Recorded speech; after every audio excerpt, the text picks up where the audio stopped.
Hello बच्चों, आज हम करेंगे वर्कशीट नंबर 36। ये क्लास 9 की वर्कशीट देख रहे हैं आप स्क्रीन पर, और ये मैथ सब्जेक्ट की वर्कशीट है जिसे हमें 25 सितंबर 2020 की डेट में करना है। इस वर्कशीट का जो टॉपिक है वो है एरिया एंड पेरीमीटर, हिंदी में इसे कहते हैं क्षेत्रफल एवं परिमाप। तो रिक्वायर्ड प्रीवियस नॉलेज इस वर्कशीट को करने के लिए हमारी होनी चाहिए कि हमें फिगर जो स्क्वायर, रेक्टेंगल और क्वाड्रिलेटरल है, यानी कि वर्ग, त्रिभुज और चतुर्भुज जो हैं उनकी पहचान होनी चाहिए। तो चलिए बढ़ते हैं वर्कशीट में आगे की तरफ। तो बच्चों, आप पहले से ही स्टडी कर चुके हैं बहुत सारे डिफरेंट शेप्स और figures, square, rectangle, triangle, quadrilaterals, इनके बारे में आप पहले से जानते हैं। जैसे कि आपके क्लास का जो फ्लोर होता है वो आप जानते हैं कि इस शेप का होता है, रेक्टेंगल शेप का होगा, कहीं कहीं स्क्वायर शेप का भी होता है। तो क्लास का पूरा हमारा फ्लोर जो है हमारा रेक्टेंगल शेप का है, और इसका एरिया और पेरीमीटर कैलकुलेट करना आप पहले से जानते हैं। तो उसके लिए मैंने यहाँ फार्मूलाज लिखे हैं। ये रेक्टेंगल शेप है जिसे हिंदी में आयत कहते हैं। इसमें मेजरमेंट के लिए आपके पास लेंथ और ब्रेथ, लंबाई और चौड़ाई, दो चीज़ें होती हैं। तो इसका जो एरिया होता है, सबसे पहले तो हम समझे एरिया है क्या। एरिया होता है space occupied by a shape. जैसे कि इसने जितना स्पेस ये ऑक्यूपाई कर लिया है, ये इसका एरिया है। और क्योंकि मेजरमेंट के लिए हमारे पास दो यहाँ पर चीज़ें हैं, लेंथ और ब्रेथ, तो यहाँ पे इन दोनों का जो प्रोडक्ट है वही हमारा एरिया होता है, लेंथ इनटू ब्रेथ, यानी कि लंबाई गुणा चौड़ाई। और जो एरिया का यूनिट होता है, क्योंकि यहाँ दो चीज़ें प्रोडक्ट हुई हैं, एक लंबाई की यूनिट प्रोडक्ट हुई है, एक चौड़ाई की यूनिट प्रोडक्ट हुई है, तो हमारा जो यूनिट ऑफ एरिया होता है स्क्वायर यूनिट। जैसे कि लंबाई सेंटीमीटर में है और चौड़ाई भी आपकी सेंटीमीटर में है, लेंथ और ब्रेथ, तो दो बार सेंटीमीटर मल्टीप्लाई बाय सेंटीमीटर हुआ तो स्क्वायर यूनिट बनेगा, यानी कि स्क्वायर सेंटीमीटर बनेगा। अगर जो यूनिट है लंबाई चौड़ाई हमारी मीटर में है तो स्क्वायर मीटर बन जाएगा। इसी तरह से आपका पेरीमीटर है। पहले समझे कि पेरीमीटर क्या होता है। तो पेरीमीटर क्या है, किसी भी क्लोज्ड फिगर की, चाहे वो कर्विकल फिगर हो जैसे कि सर्कल है, या साइड्स वाले फिगर जैसे कि आप ये पॉलीगन्स देख रहे हैं, पॉलीगन्स हैं सम साइडेड क्लोज्ड फिगर। तो चाहे आप पॉलीगन्स ले लें या कोई साइड वाले अदर फिगर्स ले लें या कर्विकल फिगर लाइक सर्कल ले लें, तो उनके जो पेरीमीटर्स हैं, जो कर्विकल फिगर्स हैं, उनकी लेंथ ऑफ जो बाउंड्री है उसको हम सर्कमफ्रेंस के नाम से जानते हैं। और जो इस तरह के फिगर हैं जैसे कि स्क्वायर, रेक्टेंगल और ट्राइंगल आपके सामने है, पॉलीगन टाइप के फिगर हैं, उनके जो लेंथ ऑफ बाउंड्री है, यानी कि जो उनकी बाहरी परिसीमा है, उसकी लंबाई को हम पेरीमीटर के नाम से जानते हैं। तो रेक्टेंगल की पेरीमीटर हुई length plus breadth, length plus breadth, ये आप पहले से जानते हैं।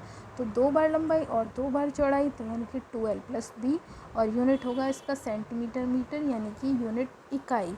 जो भी जिसमें भी लेंथ ब्रेथ आपकी है वही इकाई।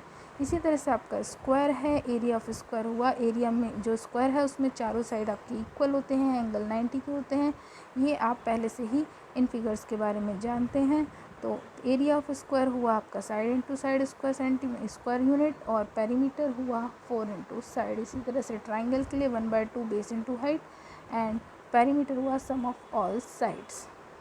अब आगे वर्कशीट में सबसे पहले आपको राइट एंगल ट्राइंगल के बारे में बताया गया है। राइट एंगल ट्राइंगल जो है आपका ट्राइंगल होता है जिसमें एक एंगल हो 90 का। तो 90 के साथ जो दो साइड है उसमें से एक बेस और एक आपका परपेंडिकुलर, यानी कि लंब और आधार कहलाते हैं। तो इसका क्षेत्रफल 1/2 लंब गुणा आधार होता है, और लंब को हम इंग्लिश में परपेंडिकुलर या हाइट भी कह सकते हैं, और बेस कहते हैं। तो 1/2 हाइट इंटू बेस जो है ये आपका एरिया होगा, या परपेंडिकुलर इंटू बेस एरिया होगा। अब आगे हम इक्विलेटरल ट्राइंगल यानी कि समबाहु त्रिभुज की बात करते हैं। We can easily find out the height of the equilateral triangle if the length of its sides are given. For example, ये एग्जांपल आपको दिया गया है। ये ट्राई दिस का क्वेश्चन मैंने ले लिया है यहाँ पर, तो आप इस क्वेश्चन से भी समझ सकते हैं क्योंकि ये भी इक्विलेटरल ट्राइंगल का क्वेश्चन है। मैंने ये ट्राई दिस का क्वेश्चन ले लिया है। तो इसमें आप देखिए ये आपका इक्विलेटरल ट्राइंगल है, इसका मतलब इसके सारे साइड 12, 12 और 12 ही होंगे। तो ये जो हमने परपेंडिकुलर AD डाला है, यहाँ से देखिए ये इसको हाफ में डिवाइड कर रहा है BC को, तो BD की जो लेंथ है वो 6 सेंटीमीटर हो गई है। तो अब देखिए जो आप ट्राइंगल लेफ़्ट में देख रहे हैं ABD ट्राइंगल, ये आपका राइट एंगल ट्राइंगल है, और इसमें पाइथागोरस थ्योरम आप यूज़ कर सकते हैं। 90 के सामने वाली साइड यानी कि AB आपका हाइपोटेन्यूज विकर्ण होगी, तो AB का वर्ग यानी कि कर्ण का वर्ग लंब और आधार BD और AD के वर्ग के बराबर होगा। अब यहाँ पे जो है हमें ये परपेंडिकुलर यानी कि AD निकालना है, क्योंकि हमें ऊंचाई की ज़रूरत है, लंब की ज़रूरत है। तो AD हमने एक साइड कर लिया है और AB स्क्वायर में से राइट साइड से ये लेफ़्ट में हम लेके गए BD स्क्वायर, तो ये नेगेटिव हो गया। और AB का वैल्यू 12 और BD का वैल्यू 6 हमारे पास है, तो हमारे पास जो AD की वैल्यू है वो 6√3 आ गई। इस तरह से एरिया ऑफ ट्राइंगल ABC हुआ 1/2 बेस इंटू हाइट फार्मूला से हम निकालेंगे। तो 1/2 बेस हमारा जो है इस ट्राइंगल का हुआ 6 यहाँ पे लिखा हुआ है, ये 12 होना चाहिए, बेस हुआ 12 और जो आपका लंब है वो 6√3 हमने अभी निकाला है। तो इसको आप यहाँ करेक्शन में कर लेना, जो है ये आपको 12 लेना है। तो इस तरह से हम इस क्वेश्चन को सॉल्व करेंगे। ये इक्विलेटरल ट्राइंगल का हमें एक सॉल्व एग्जांपल भी वर्कशीट में दिया है। तो इसमें हमें ट्राइंगल EFD दिए गिवन है, जिसकी वन साइड 10 सेंटीमीटर है और इसका हमें एरिया फाइंड करना है। तो वही प्रोसेस से हम करेंगे, हम DG परपेंडिकुलर ड्रॉ करेंगे जो EF को 2 इक्वल पार्ट्स में डिवाइड करेगा, तो जो EG पार्ट है वो 5 हो जाएगा। और फिर हम EGD ट्राइंगल में पाइथागोरस थ्योरम लगाएंगे, जिसके थ्रू हम DG की वैल्यू फाइंड करेंगे। तो DG का वैल्यू हो जाएगा कर्ण यानी कि हाइपोटेन्यूज 10 का स्क्वायर माइनस 5 का स्क्वायर। तो ये वैल्यू हमारे पास आ गई 5√3। अब एरिया तो निकालना बहुत ही ईजी है, 1/2 बेस इंटू हाइट यानी कि लंब गुणा आधार बटे 2। तो लंब आपके पास आ चुका है अब 5√3 जैसा कि आप देख रहे हैं, और आधार हमारा 10 था और इसको हम 1/2 कर देंगे। तो इस तरह से 25√3 सेंटीमीटर स्क्वायर हमारा इसका आंसर होगा। अब लास्ट में हम बात करते हैं समद्विबाहु त्रिभुज की, यानी कि आइसोसेलेस ट्राइंगल का एरिया हम कैसे निकालें। ये भी हमारा सॉल्व एग्जाम्पल है वर्कशीट में, और एक एग्जाम्पल एक जो है ट्राइबीजनेस का क्वेश्चन आपको दिया गया है। तो सॉल्व एग्जाम्पल मैं ये आपको दिखा रही हूँ। हमारे पास आइसोसेलेस ट्राइंगल है समद्विबाहु त्रिभुज, जिसमें 2 भुजाएं बराबर होती हैं। तो इसमें ये 2 साइड्स देखिए आपको 5 और 5 सेंटीमीटर की गिवन है और जो आपकी थर्ड साइड है QR, उसका लेंथ 8 दिया है। तो ये हमने परपेंडिकुलर ड्रॉ किया, तो ये इसको QS जो पार्ट है 4 सेंटीमीटर हो जाएगा, यानी कि हाफ हो जाएगा।